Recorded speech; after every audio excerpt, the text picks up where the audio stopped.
Tapi tadi sempat saya simak ada ayat di Quran mengatakan An-Nisa 157 ya. 157, 158, 159 ya. Jadi beberapa kali memang saya tanyakan ini di diskusi grup ya, sama di Facebook juga saya diskusikan. Saya tampilkan ayatnya, saya bacakan. Dan dalam golongan kami hukum juga. Karena ucapan mereka sesungguhnya kami telah membunuh Al-Masih, Isa putra Maryam, Rasul Allah, padahal mereka tidak membunuhnya dan tidak pula menyalibkannya. Tetapi yang mereka bunuh adalah orang yang diserupakan dengan Isa. Sesungguhnya mereka berselisih pendapat tentang pembunuhan Isa, selalu dalam keraguan-keraguan tentang yang dibunuh itu. Mereka benar-benar tidak tahu siapa sebenarnya yang dibunuh itu, melainkan mengikuti persangkaan belaka. Jadi mereka tidak yakin telah membunuhnya. Ayat 58, tetapi Allah telah mengangkat kita ke hadiratnya. Allah Maha Perkasa, Maha Bijaksana. Tidak ada, ayat 59, tidak ada seorang pun di antara ahli kitab yang tidak beriman kepada Isa menjelang kematiannya, dan pada hari kiamat Isa akan menjadi saksi mereka. Jadi terjadi pertanyaan saya, kalau Isa itu diangkat, kenapa ditulis menjelang kematiannya? Kalau diangkat tentu tidak mati.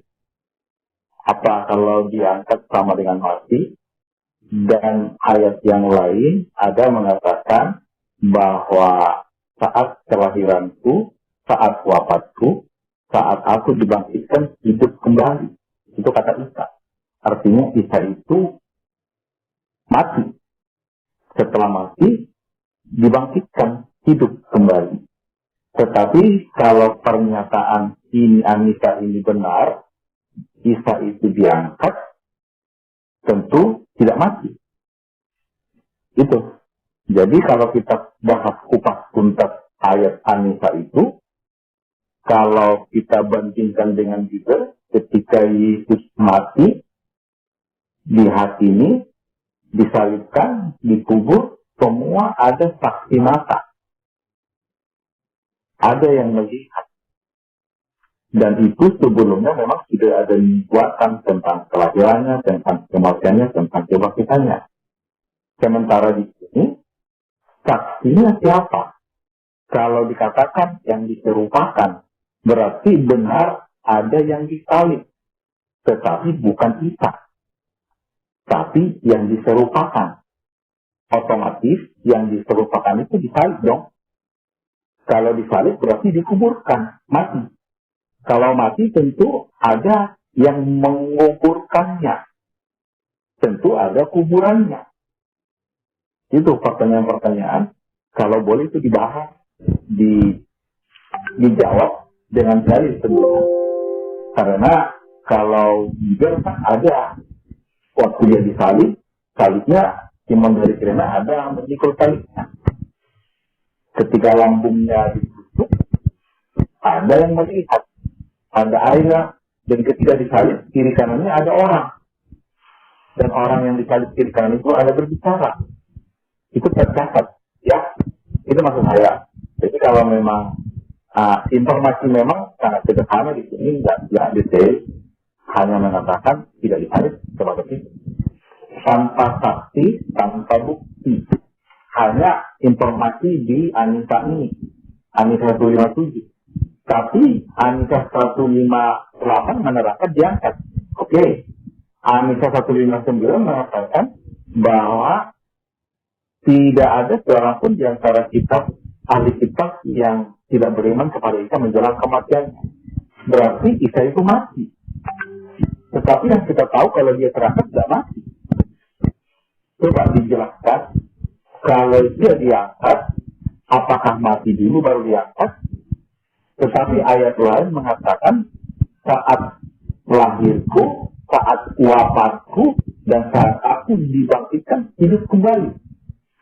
Yang saya pahami wafat itu mati. Dibangkitkan hidup kembali itu mati. Apakah ada ayat lain? Karena saya diskusi dengan Pak Jumat, katanya nanti turun lagi, setelah turun baru mati. Nah, kalau sudah turun nanti baru mati, kapan bangkitnya? Ada nggak dalil yang menerangkannya? Kalau hanya pendapat, mungkin nanti turun, setelah turun mati, baru hidup lagi. Mungkin. Tetapi kalau ada dalil mengatakan, kita turun kembali, lalu mati. Baru beberapa hari kemudian, bangkit lagi, baru hidup kembali. Kalau ada dalil, kita diskusikan bersama. Ngerti nggak apa yang mau saya tanya? Ngerti Pak. Nah, silakan dijawab Pak.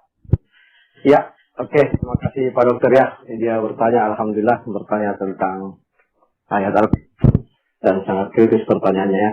Sebelum Pak Iwan atau Pak Agus atau Pak jawab, sedikit saya berikan informasi bahwa mengenai ayat 157 di situ, yang di titik poin utamanya yang disampaikan oleh Al-Quran adalah tentang Nabi tidak dibunuh dan tidak pula disalibkan. Itu poin pertama. Dia tidak membunuhnya, tidak pula menyalibkannya. Yang kedua, tadi kan pertanyaannya sangat detail. Kalau memang ada yang diserupakan, siapa yang diserupakan itu, terus bagaimana dia, siapa bapaknya, siapa dikuburkan di mana, siapa yang kuburkan. Nah, di sini Allah menjelaskan. Tunggu, Allah cuma tahu akan ada pertanyaan seperti ini jika dijelaskan lebih jauh. Karena ini kan pertanyaan yang tidak akan ada habisnya, sehingga dalam Al-Quran tidaklah dijelaskan itu, karena itu bukan poin penting. Mengenai yang diserupakan bukanlah poin penting. Seperti lagi yang poin penting bahwa Nabi Isa tidak dibunuh, tidak pula disalibkan. Lalu dilanjutkan tadi poin apa, diangkat, dan yang kedua akan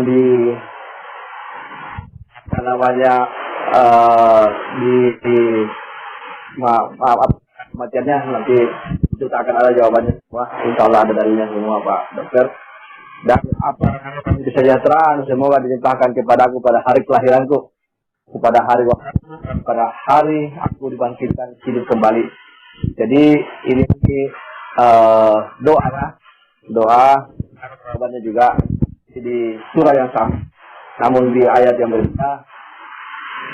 Nabi Yahya juga berdoa seperti ini, maksudnya Nabi Yahya atau siapa, nanti Bang Iwan mungkin ingat posisi ayat itu, sama seperti ini bunyi doanya juga.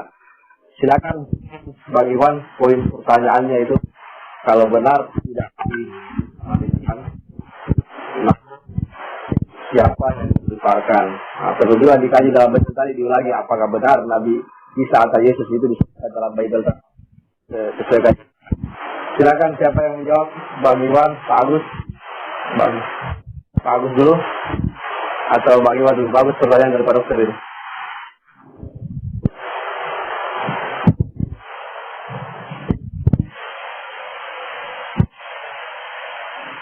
Akan Pak Gus? Ya. Bang Iwan dulu boleh lah. Bang Iwan, coba diulangi kajiannya tadi poinnya itu karena Ya. menyatakan Yesus disalibkan dalam sedangkan dalam Al-Quran. Siapa yang disalibkan ya? Atau saya ya, saya Bang Iwan. Silakan, ya Pak Agus. Apa yang keluar tadi itu? Saya lagi keluar. Oh ya. Jadi begini, Bang Adi ya, tentang yang Isa tidak disalib, dan siapa, Bang Adi kan tanya siapa yang tidak disalib, siapa yang diserupakan.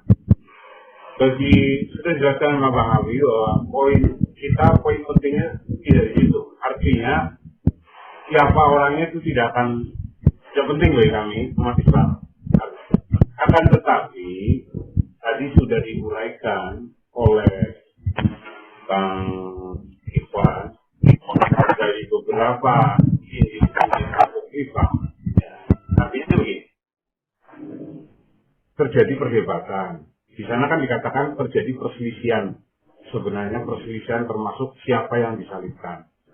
Dan itu kita tarik dengan bukti-bukti pra Islam, ternyata ada Injil-Injil yang diapokrifakan. Nah, diapokrifakan itu dibuktikan lah. Itu bahwa beberapa Injil itu salah satunya Injil kedua Setyang Agung, Injil Wahyu Petrus, terus Basilides dan kesaksian Basilides, itu di sana Yesus tidak disalibkan. Nah, lalu kok Islam penuhnya ke sana? Wallahu a'lam. Kenapa? Itu kan Injil Apokrifa, misalkan. Itu kan dari kacamata kekristenan. Jadi kita tidak ingin mengganggu itu. Akan tetapi bahwa apa yang dikatakan dalam Al-Quran, ada bukti-bukti lain.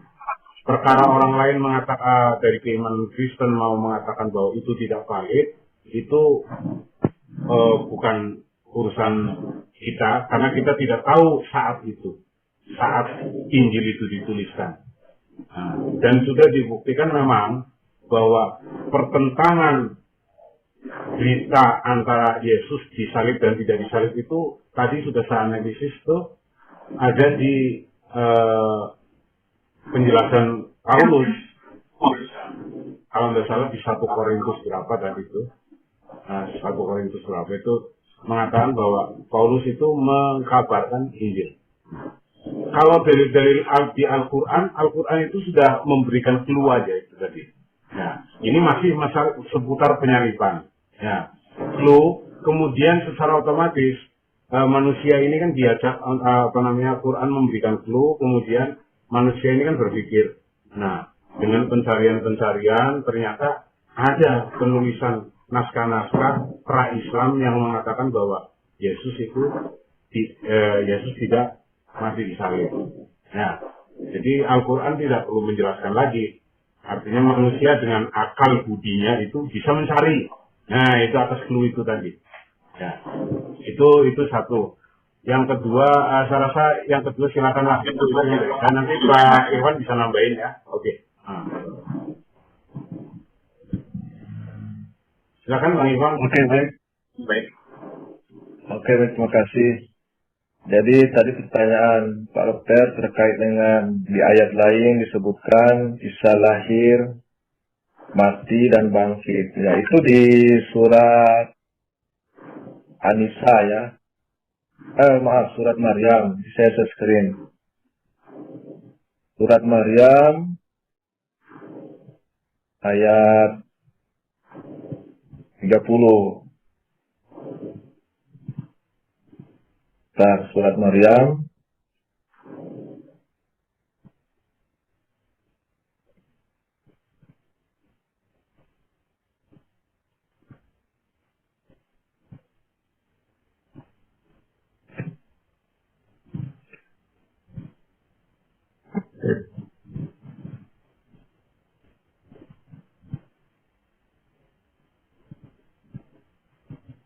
ya, surat Maryam.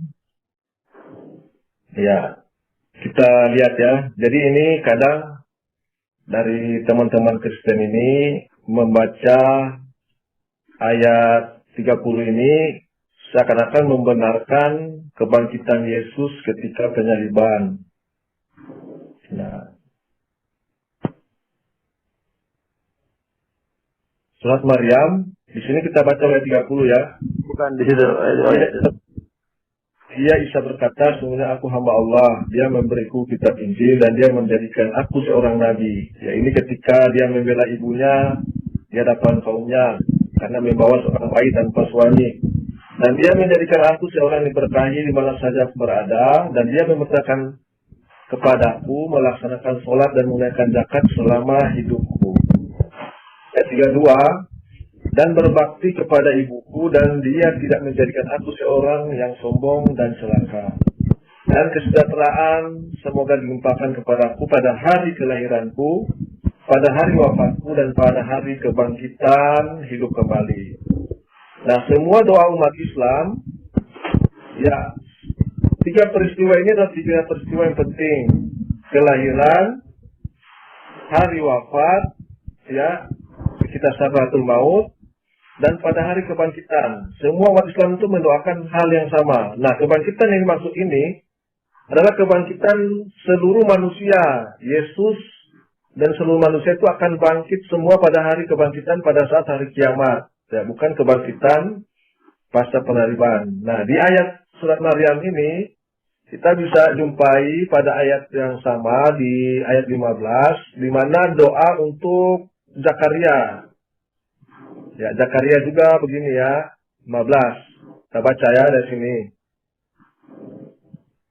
Dari ayat, wahai Yahya, ambillah pelajaran kitab Taurat itu dengan sungguh-sungguh dan kami berikan hikmah kepadanya Yahya selama dia masih kanak-kanak. Ayat 13, dan kami jadikan rasa kasih sayang kepada sesama dari kami dan bersih dari dosa, dan dia pun seorang yang bertakwa dan sangat berbakti kepada kedua orang tuanya, dan dia bukan orang yang sombong, bukan pula yang durhaka. Dan kesejahteraan bagi dirinya pada hari lahirnya, pada hari wafatnya, dan pada hari dia dibangkitkan hidup kembali. Nah, jadi doa yang sama juga diucapkan pada Yahya di hari dia dibangkitkan dan hidup kembali. Nah, kita lihat ya bahwa seluruh manusia itu akan dibangkitkan, bukan hanya Yesus saja. Jadi kebangkitan ini adalah seluruh manusia. Saya tunjukkan pada ayat yang lain ya.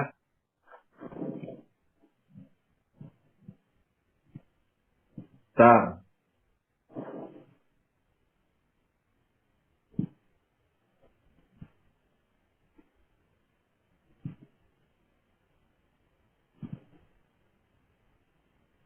ya, di ayat lain disebutkan ya. Surat Al-A'raf ayat 25. Bismillahirrahmanirrahim. Qala fiha tahyauna wa fiha tamutuna wa minha tukhrajun. Allah berfirman, di bumi itu kamu hidup, di bumi itu kamu mati, dan di bumi itu pula kamu akan dibangkitkan. Nah, inilah saya katakan tadi, 3 peristiwa ini umat Islam semuanya mengetahui adalah hal yang sulit. Ya, kelahiran, kematian, dan kebangkitan. Dan inilah doa yang diucapkan kepada Yahya dan diucapkan Yesus ketika mati. Jadi kebangkitan tadi bukan pasca penyaliban. Nah, terkait An-Nisa ayat 157 dan seterusnya tadi, ya ini ya saya jelaskan. 157 sampai dengan ayat 59 tadi ya. Ini ya.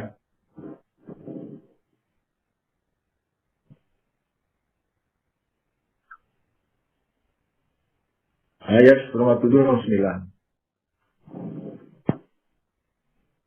Nah, di ayat Ali Imran, hai Isa, sebenarnya aku telah menyampaikan kamu, ya ini sebenarnya pertanyaan ya, supaya tidak kecewa juga bertanya, kita jawab saja ya. Hai Isa, sebenarnya aku telah menyampaikan kamu kepada akhir ajalmu dan mengangkat kamu kepadaku serta membersihkan kamu dari orang-orang yang kafir, yang menjadikan orang-orang yang ikuti kamu di atas orang-orang kafir hingga hari kiamat. Ini yang ditanyakan tadi Pak Dokter atau bukan Pak Dokter? Ya, saya tanya. Boleh saya bertanya belum? Mana? Udah boleh saya bertanya? Halo? Halo? Ya, bentar. Ini yang ditanyakan tadi ya, Pak? Yang saya tanya, bentar. Sudah bisa saya bertanya atau sudah jelas? Atau bagaimana? Halo, suara saya jelas nggak? Terus aduh, ada hujan. Tanya ulang lagi. Saya tanya ulang kan. Jadi gini pertanyaan saya. Iya. Kalau di An-Nisa 157 tadi kan tidak ada kematian di sana. Diangkat, ya. Ya. Setuju kan? Kalau diangkat nggak mati kan? Ya. Ya. Jadi kalau nggak diangkat, ini saya bukan menafsir, tapi saya bertanya. Tadi saya baca ulang lah di 157 itu yang dibunuh itu adalah orang diserupakan. Di 158 Anisa itu Allah mengangkat Isa. Berarti setelah diangkat berarti hidup ya. Tetapi Anisa 159 tidak ada seorang pun di antara ahli kitab yang tidak beriman kepada Isa menjelang kematiannya. Di sini belum mati, ya kan? Tapi diterangkan di Anisa 157 bahwa satu saat akan mati. Tapi kapan? Itu jadi pertanyaan saya. Kapan matinya? Karena ada ayat lain di ayat Maryam ya, yang saya bentar. Di Maryam 33 mengatakan, dan kesejahteraan semua dilimpahkan kepadaku pada hari kelahiran, pada hari wafat berarti mati. Pada hari aku dibangkitkan hidup kembali. Berarti setelah dia wafat, dibangkitkan hidup kembali. Yang menjadi pertanyaan saya, Pak, kapan matinya? Dari mana dari sebentar, masih ada pertanyaan tadi berhubung Bapak yang terakhir perkataan Zakaria ya, belum saya kirim sebentar. Di Al-Arab 25 Allah berfirman, di sana kamu hidup, di sana kamu mati, dan di sana pula kamu akan dibangkitkan. Ini Al-Arab 25 ini ditujukan kepada Ishakah atau untuk semua? Itu Pak. Jadi karena kita membahas Al-Quran, kita bahas, kita jawab dengan Al-Quran aja Pak. Ya, silakan Pak. Begini Bang Adi. Bang Adi tidak boleh memframing, artinya membuat batasan Al-Quran dengan Quran. Jadi ini lucu kan? Lucu. Karena bahwa di dalam Islam itu ada mekanisme pentafsiran, mekanisme memaknai Al-Quran. Jadi Al-Quran ditafsir dengan Al-Quran, Al-Quran ditafsir dengan hadis. Ini sudah hukumnya. Jadi kalau Pak Adi harus dengan Quran, ya lucu. Enggak ada. Ya lucu kan? Lucunya gini. Orang Kristen memaksa Al-Quran ditafsir dengan Al-Quran saja. Nah, jadi Pak Adi kalau bertanya tentang itu, ya harus menghargai mekanisme atau sistematika yang umat Islam pergunakan gitu. Ya. Maksud saya Pak, tadi kan disinggung apokrifa, jadi jangan disinggung Bible. Quran atau hadis terserah. Kalau mau Quran silakan di mana dalilnya. Kalau memang hadis silakan tunjukkan di mana dalilnya. Silakan. Tapi jangan dipakai Bible maksud saya. Asumsi. Ya, jangan dikasih Bible gitu. Karena Bible juga bisa, Pak. Begini, Bang Adi. Mohon maaf ya. Al-Quran kan mengatakan mereka. Ya. Ketika mereka, berarti kita juga harus cari bukti ke mereka. Gitu. Al-Quran di surat mana tadi? Surat An-Nisa itu kan mereka. Allah mengatakan mereka. Ya, bukan kita, bukan kami. Tapi mereka, ya kan? Jadi yuk kita cari bukti di mereka, bener nggak? Bener. Iya. Iya kan? Mungkin bukan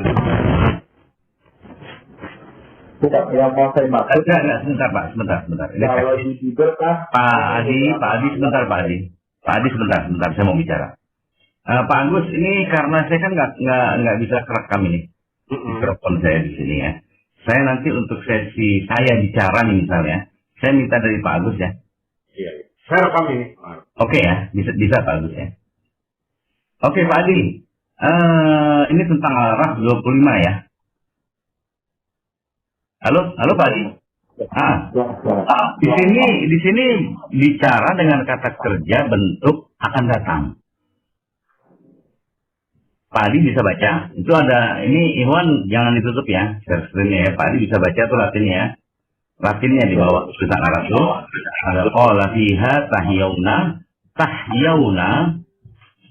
Itu artinya kamu hidup. Disitulah kamu hidup. Wa fiha tamutuna. Tamutuna ini bentuk apa namanya kalau bahasa Inggris, future tense gitu loh, ke depan. Wa minha tukhrajuna. Tukhrajuna bentuk future tense lagi. Jadi kalau misalnya mau digunakan kalimat past tense gitu ya, fiha apa? Mau tukum gitu loh, Pak.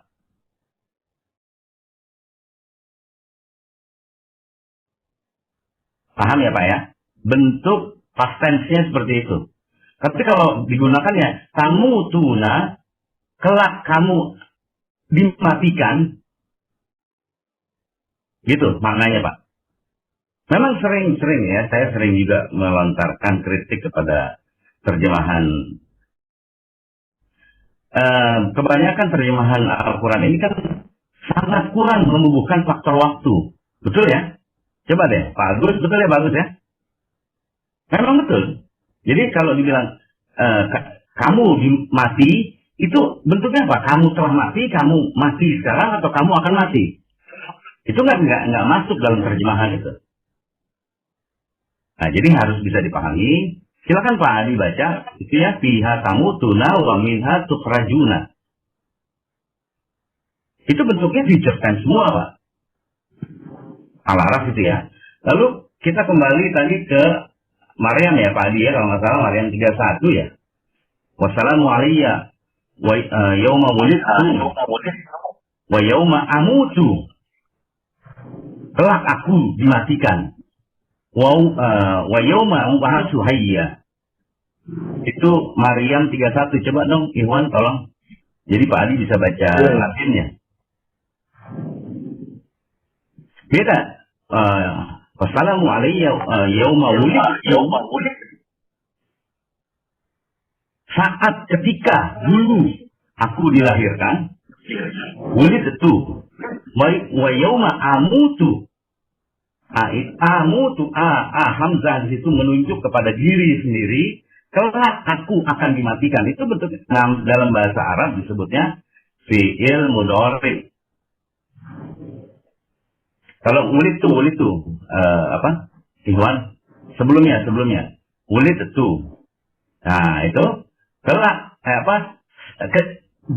ketika dulu aku dilahirkan. Gitu ya. Nah, makanya Pak, bagus Pak Ali bertanya seperti ini, menjadi tambahan bahan bagi saya untuk sedikit koreksi lah terhadap bagaimana Kemenak itu menerjemahkan, seharusnya membubuhkan faktor waktu. Seharusnya. Jadi orang betul-betul paham dari terjemahannya. Sama seperti ub'atsu hayya. Coba terus Ikhwan, ub'atsu hayya 31 tadi. Yang tadi 31. Kalau nggak salah 31. 31. Ya. Oh, 32 ya. Yang itu wassalamu alayya. Nah, ini dia nih yang bawah nih. Ke bawah lagi, Ikhwan dikit lagi. 33. Nah, itu ya. Nah, itu yang terakhir. Itu 31 ya, 33 ya. Wassalamu alayya yauma wulidtu. Saat aku dulu dilahirkan, kemarin atau kemarin dulu gitu loh. Bisa lampau. Bisa kelihatan ya Pak Adi ya. Nah, pada hari kelak aku dimatikan, pada hari kelak aku dibangkitkan hidup kembali. Ub'atsu hayya. Itu kalau ada hamzah, alif hamzah itu bentuknya akan Pak. Tapi dari orang tunggal yang berbicara. Itu ada hukumnya itu Pak dalam bahasa Arab. Apalagi tadi Anissa 157, ini saya jawab semua ya Pak ya. Pak Adi nyimak Pak Adi. Ya. Oke. Anissa 157 ya tadi Pak Adi ya. Anissa 157 Ikhwan yang tadi. Ya. Nanti minta ya bagus ya, recordingnya. Saya nggak kedengeran nih, di rekaman saya nggak kedengeran nih, suara saya nih.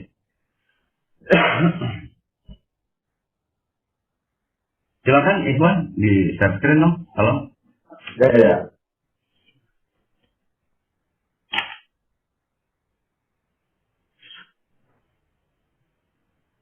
Anissa 157, 158, 159. Oke, insyaallah. Wa qaulihim, wa qaulihim inna qatalna, sesungguhnya, dan perkataan mereka, sesungguhnya kami telah membunuh. Udah benar ini dia nih. Ini yang tampil ini. Oh ya. Jadi ada Latinnya Pak Adi bisa baca jadinya. Ya. Inna qatalna, sesungguhnya kami telah membunuh Al-Masihha ibnu Maryam, Isa ibnu Maryam Rasulullah, Isa ibnu Maryam Rasulullah, utusan Allah. Wama, dan bukanlah qataluhu, telah membunuh dia, wama, dan bukan salabuhu, telah menyalib dia, itu loh. Itu kalau ada faktor waktunya Pak penerjemahannya. Walakin, akan tetapi syubbiha. Nah di sini ada yang memaknakan diserupakan, ada yang memaknakan itu digadang-gadang. Tetapi di sini Pak Adi, biar teman-teman Kristen juga tahu, tidak semua Muslim satu paham ini semuanya Pak. Kata syubbiha ini, bahwa diserupakan itu berbentuk orang, tidak. Tidak seperti itu. Karena case yang ada di 157 berhubungan dengan 156, 155, yaitu perkataan dari siapa saat itu, Yahudi atau Bani Israel lah, dan orang-orang kafir lainnya. Perkataannya, artinya di sini perkataan inilah yang diserupakan, bukan orangnya Pak. Sehingga kejadiannya aja tidak ada ini menurut Al-Quran ya. Tetapi kalau dimaknakan orang yang diserupakan, muncul pertanyaan seperti Pak Adi tadi, siapa yang diserupakan kalau begitu? Iya betul itu, akan muncul seperti itu. Ya saya nggak mau terlalu tajam menjurus pada perbedaan pemahaman antar Muslim dalam hal ini. Tapi Pak Adi asal tahu bahwa kami ini Muslim tidak satu paham bahwa penyerupaan itu berupa orang, gitu enggak Pak? Enggak. Ini bisa kita lihat di 158-nya. Coba Ikhwan 158-nya. Di bawahnya kali tinggal scroll aja nih. Ini tinggal scroll aja. Yang tadi itu tinggal scroll aja.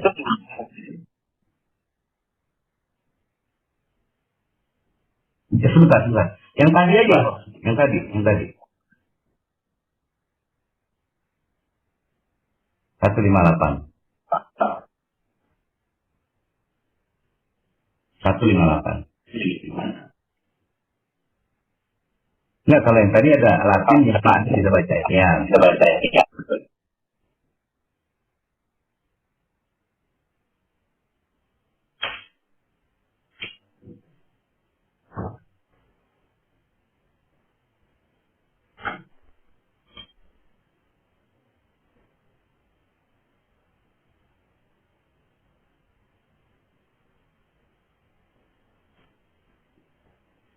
Wah jauh juga nih. Ya. Terus.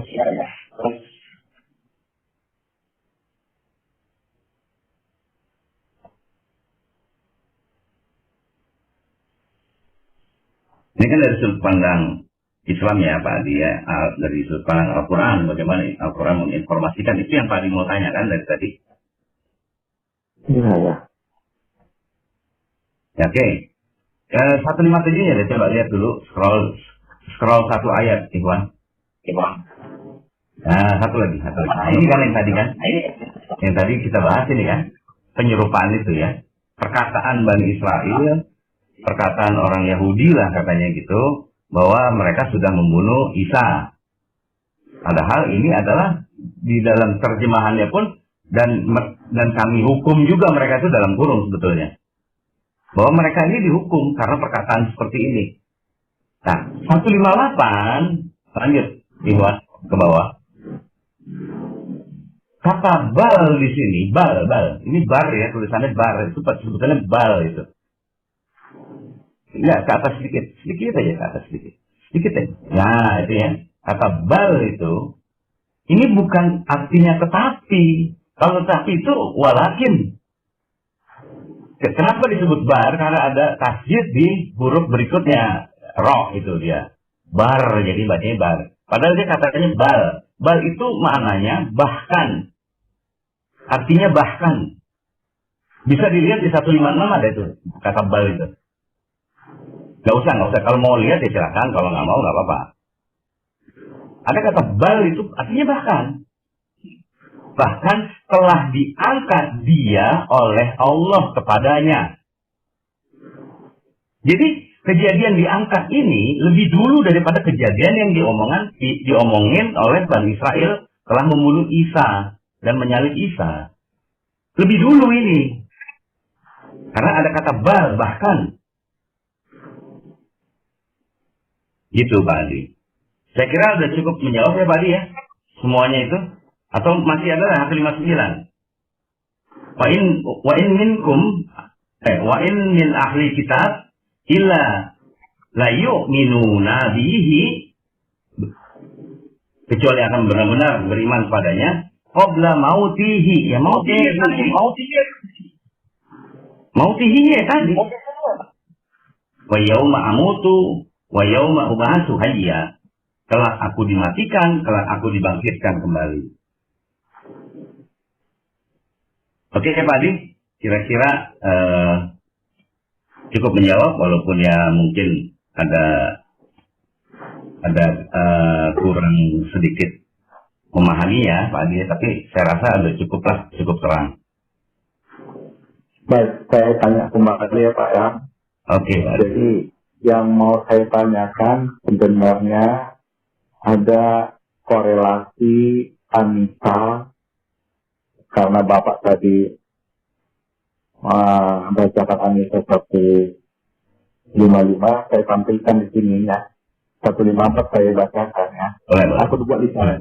Boleh. Kami angkat Gunung Sinai di atas mereka untuk menguatkan perjanjian mereka, dan kami perintahkan kepada mereka masuk ke pintu gerbang Baitul Maqdis sambil bersujud. Jangan ditutup Pak. Iwan jangan ditutup. Ya, saya bacakan ya. Karena saya bacakan di chat ya. Saya bacakan latinnya aja Pak. Boleh. Silakan. Setelah pintu gerbang Baitul Maqdis itu sambil bersujud, dan kami perintahkan pula kepada mereka, janganlah kamu melanggar peraturan mengenai hari Sabat, dan kami telah mengambil dari mereka perjanjian yang cukup. Itu 154, 155. Maka kami hukum mereka karena mereka melanggar perjanjian itu, karena kekafiran mereka terhadap keterangan Allah, dan karena mereka telah membunuh nabi-nabi tanpa hak. Dalam kurung alasan yang benar. Ya, bentar Pak Adi. Di situ ada kata sebenarnya Allah telah mengunci ya. Kata sebenarnya itu ada kata bal gitu. Iwan di highlight kan? Bal taba'allahu. Ya, maksud saya baca dulu latinnya. Boleh. Enggak. Kan saya baca Arabnya juga. Ini tadi saya bilang ada kata bal, artinya bahkan. Nah, itu bal itu. Iwan. Bal taba'allah. Nah, itu bahkan. Bahkan Allah telah mengunci hati mereka, gitu loh. Artinya Pak. Ya, saya belum sampai ke bal tadi, saya masih ada bilang. Udah, Bapak udah sampai sebenarnya Allah telah mengunci hati mereka, Bapak udah baca tadi. Belum sampai ke sana saya baca. 155. 155 saya ulang. Maka dalam huruf kami hukum mereka, karena mereka melanggar perjanjian itu, karena kekafiran mereka terhadap keterangan Allah, dan karena mereka telah membunuh nabi-nabi tanpa hak. Ya, jadi mereka itu telah membunuh nabi-nabi tanpa hak, dalam kurung alasan yang benar. Dan karena mereka mengatakan hati kami tertutup, sebenarnya Allah telah mengunci hati mereka karena kekafirannya, karena itu hanya sebagian kecil dari mereka yang beriman. Pertanyaan saya, Pak. Itu tadi bukan sebenarnya, bahkan sebenarnya itu dalam kurung gitu loh Pak. Bahkan sebenarnya Allah telah mengunci hati mereka gitu. Yang mau saya tanya, apakah di sini mereka telah membunuh nabi-nabi itu hanya perumpamaan, nggak benar membunuh di ayat ini? Ini benar. Ya, bagus. Ya? Di ayat bahkan mereka telah membunuh nabi-nabi. Sekarang begini Bang Adi. Bang Adi percaya nggak Nabi Musa itu terbunuh matinya nggak? Yang mau saya tanya dulu. Iya makanya saya tanya dulu. Ucapan Nabi ini adalah kiasan.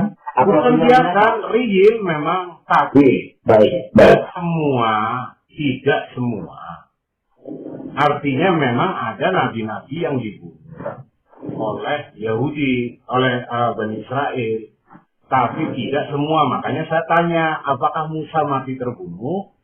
Di dalam Islam, Musa mati tidak terbunuh.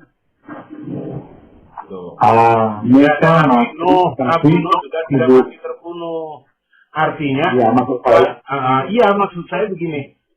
Allah menjelaskan memang mereka melakukan tindakan perbuatan membunuh nabi-nabi.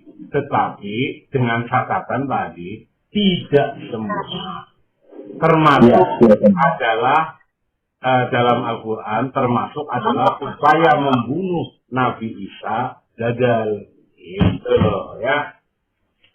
Jadi jangan digeneralisir ya. Mungkin saya salah menangkap. Tadi ada pernyataan bahwa di 157 kata membunuh yang diperlukan itu hanya perkataan, tidak benar-benar dibunuh. Jadi katanya di 155, makanya 155 saya tampilkan kata membunuh memang ya. Tapi walaupun nggak semua, karena ada nabi yang diangkat, Henok dan Elia berangkat ya. Bagi saya Isa juga diangkat, nggak dibunuh. Ya, kita bahas satu bawah.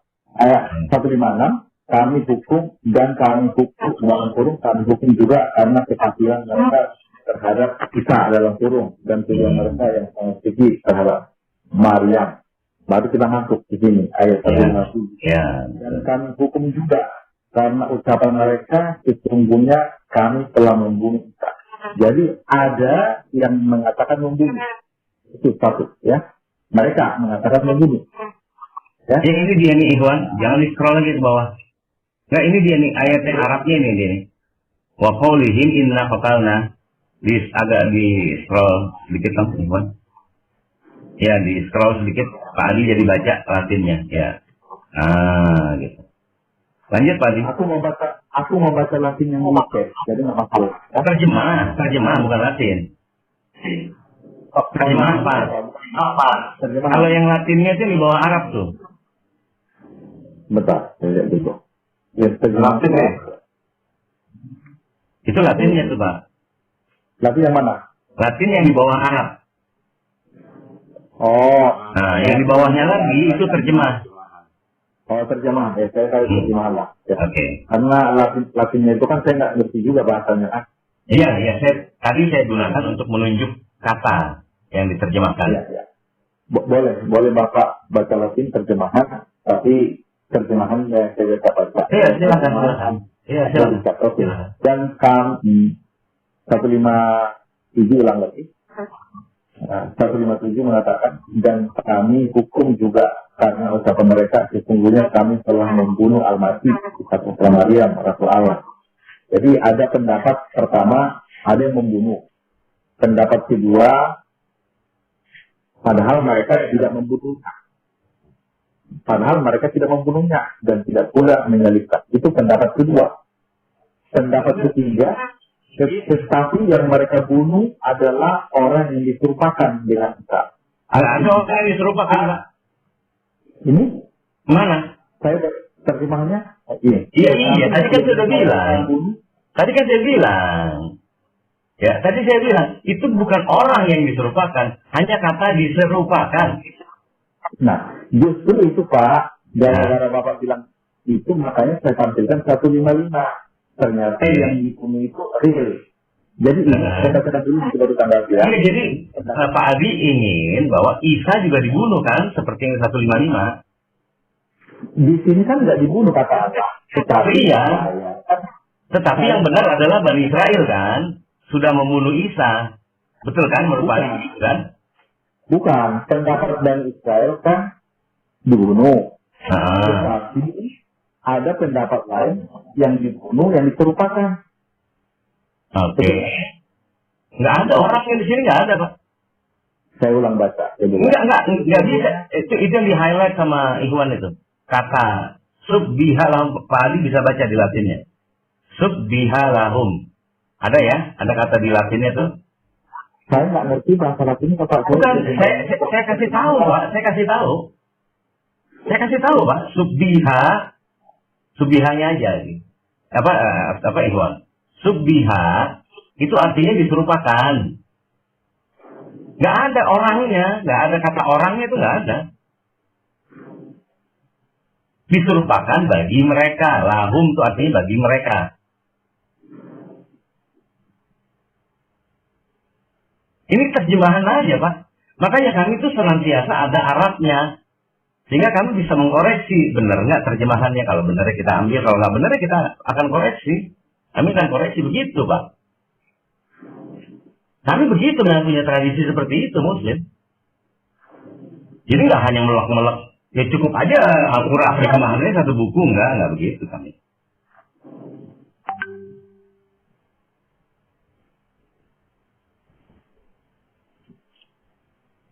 Jadi kalau pakai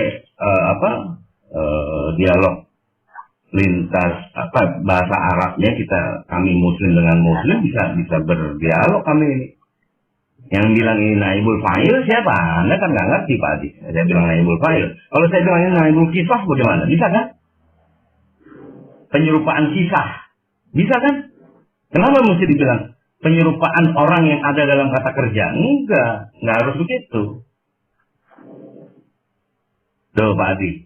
Itu karena kami punya teks Arabnya. Jadi kami bisa baca. Kalau nggak punya teks Arabnya, mana bisa kami juga koreksi ini? Nggak bisa. Baik, di ayat 157, tolong diterjemahkan. Tidak ada seorang pun di antara ahli kitab yang tidak beriman kepadanya menjelang kematian. 159 tadi.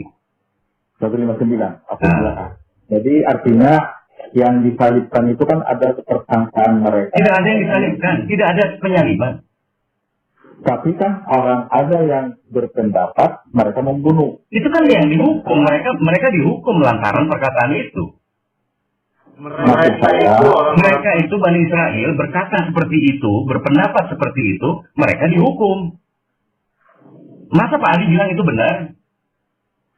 Orang udah dihukum. Gimana sih? Baik, artinya tidak ada yang disalib. Tidak, ini kalau saya berpendapat nih, saya pribadi Pak Adi ya, saya pribadi, jangan generalisir semua Muslim. Jangan. Saya sendiri mewakili diri saya. Saya berpendapat tidak ada penyalipan, tidak ada peristiwa itu tidak ada. Sehingga boro-boro orangnya diganti, peristiwanya aja nggak ada. Baik. Jadi saya pribadi ya Pak. Saya kan menerjemahkan terjemahan ini, memahami terjemahan. Berarti terjemahan itu salah. Enggak. Kalau terjemahan Al-Quran, jangan ditafsir berdasar terjemahan, Pak. Nggak boleh. Iya, nggak boleh. Nggak boleh. Karena terjemahan itu sudah bentuk tafsir. Jadi Pak Adi menafsirkan tafsir. Bukan menafsirkan, memahami yang tertulis. Iya. Dengan mau nggak mau menafsirkan kan? Kalau terjemahan mengatakan ke kanan, artinya itu ke kanan kan? Kalau benar, bukan terjemahannya, Pak. Bukan terjemahan yang benar. Yang benar itu tulisan Arabnya. Kalau tulisan Arabnya bilang ke kanan, ya ke kanan. Kalau tulisan Arab mengatakan ke kanan, terjemahannya mengatakan kemana, Pak? Ya ke kanan. Kalau benar ke kanan. Kalau dia terjemahannya bilang ke kiri, ya salah itu. Maksud saya hanya bertanya kepada Bapak. Asli Arab ke kanan. Kalau memang itu menerjemahkan ke kanan, tulis ke kanan tentunya. Benar. Kalau bilang tulisnya ke kanan, benar berarti. Ya. Ini koreksi dari Arabnya, Pak. Kalau maksud saya, kalau bahasa aslinya itu ke kiri, pasti terjemahan Kemenak ke kiri. Betul nggak? Bukan pasti terjemahan Kemenak ke kiri, bukan. Kalau Kemenak menerjemahkan ke kiri, maka itu benar. Begitu Pak notasinya. Jadi kalau di artinya, oke, saya bisa mengerti. Kalau di sini artinya dibunuh, belum membunuh itu ya. Sorry, gimana Pak? Sinyalnya Pak, suaranya kecil dikit Pak. Ulang dikit, Pak, ulang. Ya, karena saya nggak tahu bahasa Arab, Ya. saya kan hanya baca yang tertulis bahasa Indonesianya yang diterjemahkan. Tapi kalau dikatakan membunuh Nabi di sini, harus baca dulu bahasa aslinya. Benar apa enggak kan itu? Iya. Kalau nggak ngerti, nanya sama yang ngerti Pak. Ya, gitu. Jadi sekarang mau saya tanya adalah tidak ada bisa disesuaikan. Yang diserupakan tidak ada juga itu. Peristiwanya tidak ada. Iya, ini bagi saya, pendapat saya ya, pribadi, peristiwanya aja nggak ada. Maksud saya kan baca terjemahan. Yang menerjemah ini salah. Bukan salah, Pak. Bukan salah. Harusnya menjelaskan. Oke, seperti tadi ya. Pada hari aku dilahirkan, dan pada hari aku dimatikan, dan pada hari aku dibangkitkan hidup kembali. Pak Adi kan langsung bilang, itu semuanya telah. Iya kan? Mau nggak mau Pak Adi akan jawab itu. Bukan. Pak, bahasa Arabnya mengandung faktor waktu. Saya tahu itu. Ya. Maksud saya tadi, di Maryam 33 itu ada tertulis, dan sejahtera semoga dilimpahkan kepadaku pada hari kelahiranku, pada hari olahku, dan pada hari aku dibangkitkan. Bukan hari kelahiran, Pak. Mulid itu tuh bukan hari kelahiran. Mulid itu bukan. Mulid itu aku dilahirkan, aku telah dilahirkan. Berarti pernah lahir. Iya, udah lahir gitu. Pada hari wafatku pernah wafat. Amutu akan dimatikan. Baik, akan mati. Ya. Itu udah apa ya namanya Pak Agus? Future tense, past tense, present tense, gitu loh. Ya. Dalam konteks ini kan belum mati kan? Belum. Iya, ketika dia berdoa. Belum. Saat dia ngomong itu dia belum mati. Belum mati. Saat ini belum mati. Tetapi pada hari kelahiranku dia udah lahir di sini kan? Ya. Nah, pada hari wafatku belum mati di sini kan? Belum. Nah, pada hari aku dibangkitkan hidup kembali belum mati di sini kan? Belum dibangkitkan. Iya, Belum kan? Belum. Iya. Tetapi yang pasti suatu saat dia akan mati. Betul? Iya. Suatu saat akan mati. Betul kan? Nah, suatu saat pun akan dibangkitkan hidup kembali. Iya betul. Iya, betul. Nah, saya mengerti itu. Lalu di Al-Arab 25 tadi mana? Yang Zakaria ngomong. Ya, Al-Arab 25 ya kalau nggak salah ya Pak. Ini ada Maryam. Enggak, biar Ikhwan karena ada Latinnya Pak Agus dibantu jadi Pak Adi bisa baca. Saya bacakan terjemahannya. Jangan terjemahannya dulu Pak Adi. Apa? Di share screen dong, Ikhwan bisa tolong. Al-Araf 25. Nah ini, sholat fiha padanya tahyauna kamu hidup, wa fiha tamutuna kamu akan dimatikan, wa minha iya dan darinya kelak kamu akan dibangkitkan. Itu ajam itu. Takdir manusia secara umum. Itu. Pertanyaan saya, apakah Arab 25 itu khusus di Tujuan Isa? Saya nggak tahu. Ini ke atas apa nih? Saya nggak hafal. Itu ajam itu. Adamnya Adam. Berarti. Nah, Bani Adam dan Bani Adam. Bani Adam otomatis. Ayat 24, Allah berfirman, turunlah kamu akan saling bermusuhan satu sama lain, bumi adalah tempat kediaman dan kesenanganmu sampai waktu telah ditentukan. Itu 24. 25, 23, Keduanya berkata, ya Tuhan kami telah menjalani diri kami sendiri, jika Engkau tidak mengampuni kami dan memberi kami kepada kami. Jadi artinya yang pertanyaan saya tadi, Maryam 33 hanya nggak berhubungan dengan Al-Arab 25. Iya dong, Isa kan dari Adam. Isa turunan Maksud saya, Isa anak Adam, turunan Adam. jadi dari awal ya, artinya kita berkomunikasi. Yang mau saya tahu, kalau tertulis di Maria itu khusus untuk kita, Ya, ada ayat lain yang menerangkan tentang Isa, bahwa Isa itu langit, Isa itu akan wafat, Isa itu akan dibangkitkan dari wafatnya, hidup kembali. Itu itu tadi ayat. Ya saya nggak tahu, saya nggak hafal Al-Quran Pak. Cuman bisa lah ya Arabnya. Ini masukan dari saya, artinya bagi Bapak juga, kalau di Bible kan, Matius, Markus, Lukas, Yohanes, walaupun berbeda-beda penulis, tetapi menerangkan tentang Tadi saya jawab saya nggak tahu, bukannya nggak ada. Ya, saya tahu saja. Iya, saya nih, kan tadi nanya saya kan. Ya. Tadi nanya ada nggak di Al-Quran ayat lain tentang Isa dilahirkan, Isa wafat, Isa mati, dibangkitkan, ada nggak ayat lain gitu kan? Tadi Pak Adi nanya saya kan. Ini terkenal, kalau ada ditunjukkan sama saya. Iya, makanya tadi saya bilang saya belum tahu, saya nggak tahu Pak, karena saya nggak hafal Al-Quran. Itu bukan artinya tidak ada Pak. Kan Tidak ada bukannya tidak ada di Al-Quran, saya aja yang belum tahu. Betul, saya kan nggak bilang tidak ada. Itu tadi Pak Adi kan mau membandingkan, kalau di Bible, walaupun Matius dengan Markus berbeda narasinya, tapi informasinya sama, kan gitu kira-kira. Pak Adi tahu ada di Matius dan Markus. Kalau saya nggak tahu ada di ayat mana di Al-Quran. Ya, Pak Adi makanya, topik ini kan. ya betul-betul. Maksud saya gini, kalau Bible itu kan ada keterangan yang serupa yang menerangkan kalau dia mati di mana, waktu mati siapa yang melihat, dikubur siapa melihat, Itu sejarah dong, bukan firman dong Pak.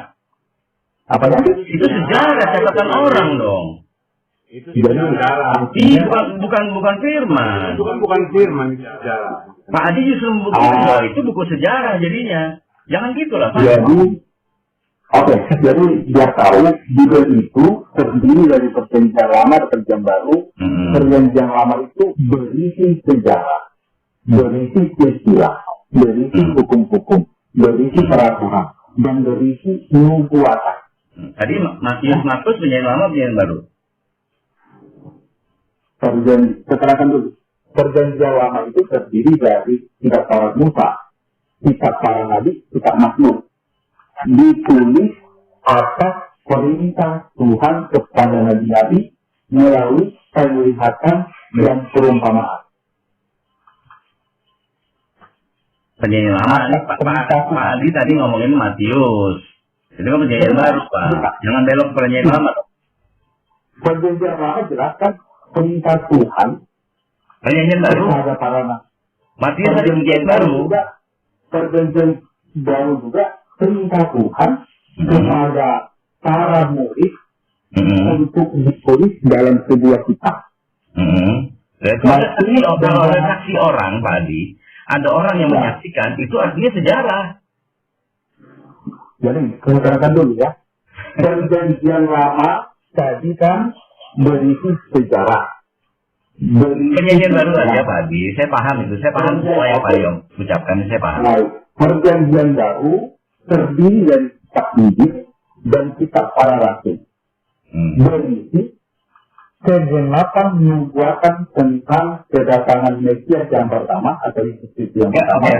Oke Pak Adi, maaf saya interupsi, karena tajuknya ini tentang apa tadi Ikhwan? Tajuk malam ini kita tanya jawab untuk tajuk ini ya. Jadi kita jangan pergi kemana-mana. Biar topik kita, biar tajuk. Jadi ya, maksud saya tajuknya kan Anissa itu siapa yang menulis atas perintah siapa? Nah, itu lain lagi. Ya, silakan Pak Gus, silakan. Jadi begini Pak Adi. Ya, silakan gitu. Al-Quran tidak bisa Pak Adi dengan perspektif Bible, kemudian memandang Al-Quran itu tidak bisa. Pertama satu, Al-Quran bukan buku sejarah. Jadi tidak menjelaskan tentang detail peristiwa, detail satu di komanya. Kalau detail peristiwa, justru nanti begini, Al-Quran akan terlalu tebal satu. Yang kedua, Pak Adi yakin apakah betul di Bible itu detail. Sekarang kalau saya tanya misalkan tanggal berapa Isa disalib, kan tidak tertulis, ya kan? Ya kan? Kalau misalkan di kami itu saksinya banyak, ada jam segini, tapi kalau saya misalkan tanggal berapa, ya kan tanggal berapa Isa lahir misalkan, kan nggak ada. Artinya belum detail juga gitu loh kan? Belum detail juga. Jadi tidak bisa membandingkan, tidak apple to apple kalau begitu. Jadi Al-Quran ini adalah satu berita dari Allah Subhanahu Wa Taala. Ya, Allah memberikan kita. Nah, setiap ayat itu memiliki asbabun nuzul. Ya, asbabun nuzul. Walaupun tidak semua tertulis asbabun nuzulnya, tapi pada prinsipnya memiliki asbabun nuzul. Jadi munculnya ayat-ayat yang menyinggung tentang Isa itu tidak turun begitu saja, Pak Adi. Munculnya itulah dari satu dialog antara Nasrani, Yahudi, dan Rasulullah Nabi Muhammad itu. Itu berdialog gitu loh. Ketika ada yang menanyakan begini, maka ketika Rasulullah tidak mengetahui sama sekali, Rasulullah munajat kepada Allah. Nanti Allah akan menurunkan jawabannya, termasuk ini tentang peristiwa Isa. Artinya ketika Rasulullah turun ayat ini, Rasulullah blank dalam arti tidak, artinya minimal tahu tapi ragu-ragu untuk menjawab. Maka munajat kepada Allah. Turunlah firman. Ini loh jawabannya. Itu. Makanya dikatakan mereka mengatakan telah membunuh. Itu artinya pengakuan mereka inilah yang bahwa kami telah membunuh Yahudi era itu. Itu Pak Mahdi. Jadi Al-Quran itu tidak makanya Al-Quran itu kan terputus-putus ceritanya ya. Karena dialog kan tidak nyambung terus, tidak berhari-hari kayak gini. Misalkan Pak Adi tiap hari ketemu saya dialog terus nyambung, enggak. Besok mungkin lagi ngumpul di sana, mungkin bulan depan ngumpul lagi gitu. Ya Pak Adi.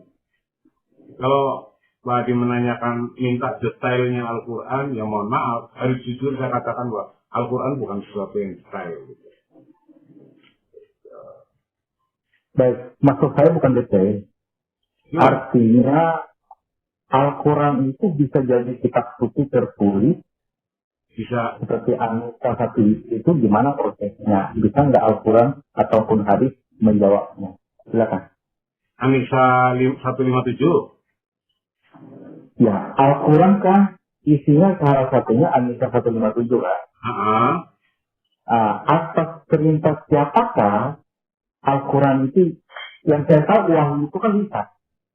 Kan sudah saya jelaskan tadi. Ya. Adanya ayat-ayat bicara tentang Isa pertanyaan. alaihissalam itu karena adanya persinggungan. Tetapi ketika Tuhan ditanya Nabi, apakah Tuhan langsung menjawab dalam bentuk buku? Ya, Al-Quran ada proses pembukuannya Pak Adi. Nah ini ya, nanti dengar dulu. Iya dengar dulu saya jelaskan. Pak Adi kan bertanya apakah langsung turun dalam bentuk buku. Jadi Al-Quran turun, Rasulullah ini diberi kemampuan menghafal. Gitu. Nah, prosesnya menghafal, kemudian pada pada umatnya penganutnya itu saat itu juga diajarkan oleh Rasulullah untuk menghafal apa yang sudah diturunkan. Hafal, sebagian ada yang mencatat, ya, dicatat, kemudian dicatat itu nanti sebagai bahan untuk hafalan, ya kan? Nah, kenapa keistimewaan umat Islam itu banyak menghafal ayat-ayat Al-Quran, terutama Rasulullah sendiri? Ketika ada riwayat bahwa Rasulullah itu selalu didiktekan terus oleh malaikat untuk menghafal ayat itu. Gitu. Ini gini loh Pak Gus, yang dia mau tanya, Pak Adi mau tanya ini, yang ini dia tulis di chatting nih, yang mau saya tanyakan adalah perintah Allah untuk dituliskan dalam sebuah kitab. Adakah perintah Allah? Allah tuh menyuruh firman-Nya itu ditulis dalam sebuah kitab, gitu. Itu yang ditanya sama Pak Adi. Betul ya Pak Adi ya? Betul. Ya. Itu intinya, inti pertanyaannya. Itu pertanyaannya. Itu inti pertanyaannya. Berarti kita sudah keluar dari tema dong, Pak. Iya, makanya tadi saya coba regulasi. Kalau begitu, saya mohon maaf, Pak Arman. Iya. Sudah selesai ya tema tentang penyaliban ini. Ya, maaf ya Pak Adi karena keluar dari topik. Dari topik malam gitu loh. Nggak apa-apa, bisa dilanjutkan dalam diskusi yang lain. Nggak apa-apa, boleh bebas saja Pak. Boleh. Jadi kita lanjutkan sesi tentang kitab suci Al-Quran. Manakah kitab suci? Buat tema baru tuh nanti Pak. Ya, bisa tuh Pak. Tapi nggak apa-apa. Kalau memang kan ada ayat itu tertulis. Jadi pertanyaan saya kan, Ini sudah banyak, sudah melebar, terlalu melebar. Artinya kan saya nggak menanyakan yang lain, tapi saya menanyakan An-Nisa 150 itu. Sudah saya jawab. Tadi sudah dijawab. Sudah saya jawab tadi. Terkait dengan tajuk yang dibicarakan. Tidak jadi masalah. Tapi kalau tajuknya digeser, pindah kepada siapa yang menulis Quran, mana perintahnya, itu bukan lagi tajuk yang khas malam ini, Pak Adi. Jadi kalau begitu yang sama saya diskusi ini hanya satu ayat saja, satu apa yang lainnya. Bukan Pak Adi. Tajuknya tadi kasih tahu nggak Ivan sama Awi tadi? Tajuknya? Nggak ada. Aku kan hanya menafsirkan. Ada tajuknya di Awi tadi itu. Yang saya dengar tadi, saya tanggapi yang mau saya dengar tadi, ya kan? Maka kalau kemampuan pemahaman. Apa tajuknya Iwan? Diulang Iwan? Oh ya. Yesus disawit. Jadi ini ya, saya sudah bisa lihat. Iya. Saya izin dulu Pak Arman ya. Baik Pak. Artinya sudah clear lah ini. Karena Oke lah, selamat malam, Isra ya, terus ya. Oke, Isra Pak ya. Iya. Kalau memang Boleh Pak Adi. Boleh. Oke Pak Adi. Karena ini dari tadi juga lelah juga Pak Adi dari tadi. Itu Pak Adi, temanya nih, apakah mereka berselisih paham tentang penyaliban? Nah ini, temanya ini malam ini. Ya, oke. Jadi artinya ada pertanyaan saya nanti, Al-Quran itu menjadi sebuah kitab, gimana prosesnya? Ini masih pertanyaan, bukan sekarang ya. Boleh. Boleh. Nah, jadi dengan dalil-dalil boleh di hadis, Iya, siap insya Allah. Terima kasih. Iya, sama-sama Pak Adi. Oke, mohon maaf jika ada kekurangan di Bapak. Iya. Terima kasih loh Pak. Adi, sehat selalu. Pak Arman, Ya. Bang Iwan. Baik, ya Iwan.